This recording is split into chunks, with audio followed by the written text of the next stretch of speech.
teleportation, where you can wake up in a remote corner of the world, teleport to work in Tokyo, and end your day by catching the opera in Rome. This idea of beaming yourself from one location to another used to be just the stuff of science fiction, but now scientists are starting to uncover the technologies that can make it a reality. Would it be dangerous? And how would it change the look of our planet? This is What If, and here's what would happen if teleportation was possible.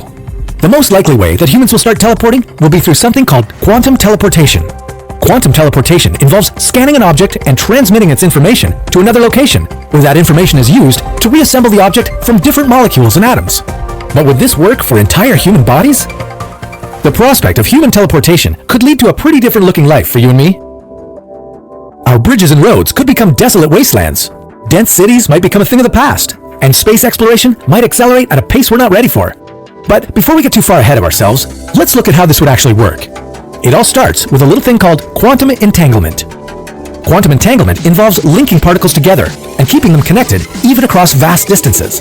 When particles are entangled, it means that they're forced to hold mutually exclusive states. So if we know the state of one, then we'll know the state of the other. Think of it like this. If you ordered a beef burger and a chicken burger from a fast food place, you wouldn't be able to tell which one is which without opening the boxes. But once you open one box, you automatically know what's in the other one. And that knowledge doesn't change, no matter how far away the other box is. Yeah, it's complicated, but the main takeaway for us is that once two or more particles are entangled, we can teleport information between them.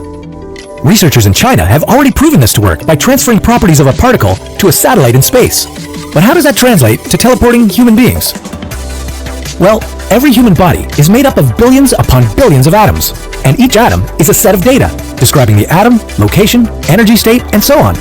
So theoretically, we should be able to scan the atomic information of a human body, teleport it to a far-off location, and rebuild the body just the way it was. But of course, it can't be that simple.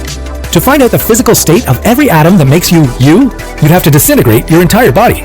That means that every time you teleport, you'd essentially be committing suicide and getting reborn on the other end. Quantum entanglement is a finicky process, to say the least, and no one has ever transmitted this much information, so at this point, human teleportation would most likely be a pure suicide mission. But the fundamental technology is there and will only continue to develop, so don't give up hope yet. Maybe, someday soon, we'll be able to teleport across the world in seconds, and international borders would disappear because they could no longer be enforced. But that's a topic for another What If.